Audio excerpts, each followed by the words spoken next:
Right, let's begin to reflect on what has happened tonight. And first of all, let's look at the broader picture of the title race in the Premier League, because it feels, Lee, and of course for Joby, who's watching the City game, City drawing 2-2 at home to Nottingham Forest. Twice they led, twice Nottingham Forest pegged them back. We'll talk about the importance of that point for Nottingham Forest. But Arsenal, Lee, once again got the job done. And you feel in terms of this title race, the gap now 7 points, that tonight might be the turning point for Arsenal and ending this long wait? Yeah, I think so. I mean, obviously, looking at other results around, and the Man City one in particular that are chasing them down, yeah, you would think so. And I think it was, you know what, I think it was more of a dogged performance for Arsenal today. I really do. And I know that we've said this time and time again before, where they've defended really well.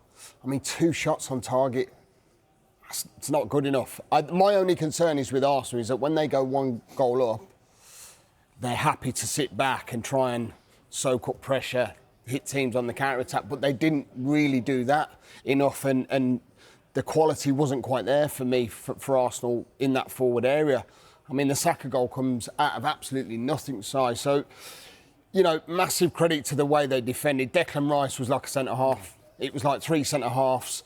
You've got your full-backs that were sitting in deep.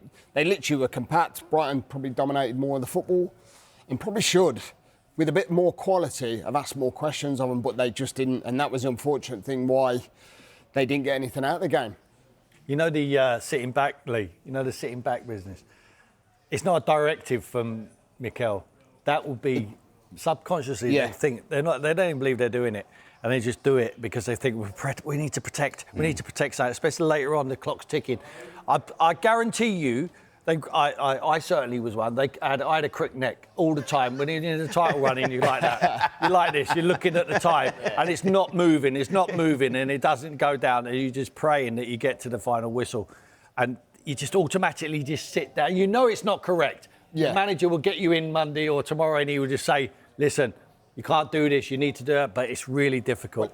I did see that a lot today. And like you said, I think Declan Rice probably didn't realise he was playing as a centre half today, because the times that Brighton had good possession and good moments in the game, you felt that they were throwing more bodies forward. It was forcing Arsenal back. But that's where I have to give Arsenal credit where credit's due, as Tim says. You know, being in that situation, knowing what it's all about.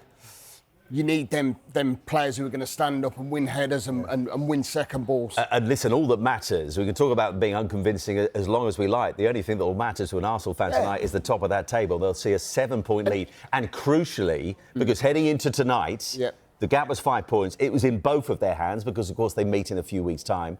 It's now in Arsenal's hands, isn't it? Well, it is, and this is what I think Mikel Arteta, I'd love to hear what he's got to say about the game overall, but I can tell you something. I mean, he'll be thrilled, obviously, with the results that are in and around the top 2, with Man City not getting the result that probably we all expected them to get. But the fact that his team were solid, they were compact, they were hard to break down. He knows that the games that are coming up are pretty much crucial. I mean, you're looking at the likes of Everton they've got at home, you know, Bournemouth.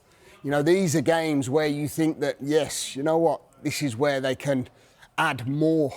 So would you fully expect the lead either to still be 7 points heading into that City game, or perhaps even more? I think so. I think it will be. Listen, I don't see City dropping loads of points, but seeing... But we didn't think that tonight, did we? Well, I'd seen them concede 2 goals, you know, at home to Forest. You know, you completely say that the 2 different complexes of the sides is that Arsenal have got that dogged deep defending, haven't they? What it does, it takes a lot of pressure off Arsenal for that match in particular now. And knowing how Arsenal have done it so far, they do not need to go and win that game now. And also the League Cup final as well. So we talk about the psychological impact of, say, being beaten in that. It just eases the pressure on that one a little bit as well. Absolutely, which I think fits in with what they've done. And listen, we all sit here and say they've got to be more convincing, but actually, whatever level you're playing at, you know, to go and win a league, you actually sometimes finally get more belief from these types of wins tonight when you haven't been at your best and you grind one out. And the more you do that over the course of a season, you sort of come off out the dressing room. You actually look at yourself sometimes, how did we win that tonight? And the only thing you want to be convincing is the lead over your rivals in terms of points. And we can say 7 points is a convincing lead at this stage of the season. Well, they've done that more this season than a Manchester City tonight, the game that I covered. You know what I mean, Simon, where they haven't quite blasted teams away, maybe been a bit, but they've got the job done. That's why they've got the lead that they have. Yeah. And ultimately, at the end of the season, that is all that matters. That's why that graphic, the traffic light graphic, doesn't mean too much. No. You know, not at this stage of the season. We just had proof of that tonight with Nottingham Forest, because the teams in green are fighting for their lives. And even the teams in green who are not, and we feel like they're relegated, here's the traffic light putting again. up a fight. Like, I know they're not playing Wolves, but look at the Wolves' performance recently. Whoever's got to play Wolves between now and the end of the season, I know these teams haven't.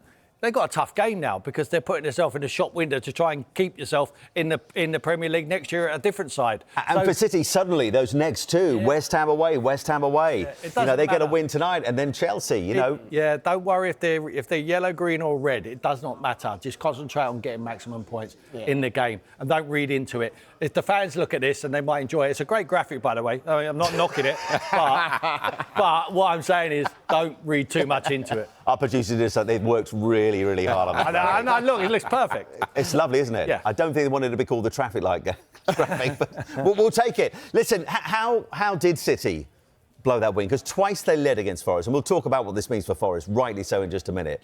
But how did they twice blow a lead at the Etihad tonight?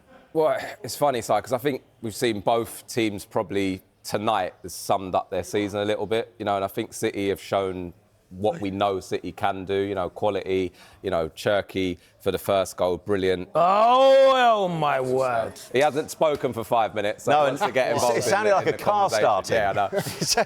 And then just those vulnerabilities that we have seen this season, and Forest didn't have much of the ball, but when they did have it, they were effective. And what you need to do to go and win there is find that moment of quality, which they absolutely did with Morgan Gibbs-White's finish and then Elliot Anderson as well. So be really disappointed for Manchester City having so much of the game, but not being able to finish off what should have been 3 points tonight. So.